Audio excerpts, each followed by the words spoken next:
Un parere della Soprintendenza ai Beni Culturali blocca ancora l'inizio dei lavori sul viadotto Acragas, arteria dimenticata dagli agrigentini e soprattutto dagli uffici responsabili. Come accade in questo territorio, spesso ci si abitua e ci si dimentica dei problemi e dell'importanza di recuperare strade e ponti, come il viadotto, arteria fondamentale di collegamento tra la città ed i paesi della fascia costiera. Manca infatti il parere della Soprintendenza per autorizzare i percorsi ai mezzi sui lavori da eseguire che consentiranno di procedere con maggiore velocità ed urgenza. Un lavoro che dovrà iniziare sotto il ponte e sotto i piloni dove le condizioni di degrado che hanno reso fragile la struttura sono evidenti e visibili.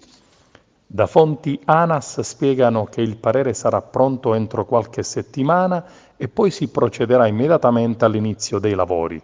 Ricordiamo che l'ANAS intende avviare i lavori dando attuazione al contratto sul viadotto Acragas, funzionante oggi con limitazioni, e dovrà prevedere interventi di manutenzione della struttura.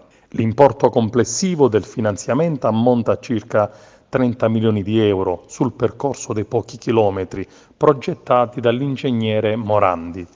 I primi interventi di protezione sono iniziati nel 2017 per proteggere i cavi dall'esposizione alle piogge e dal peggioramento della situazione.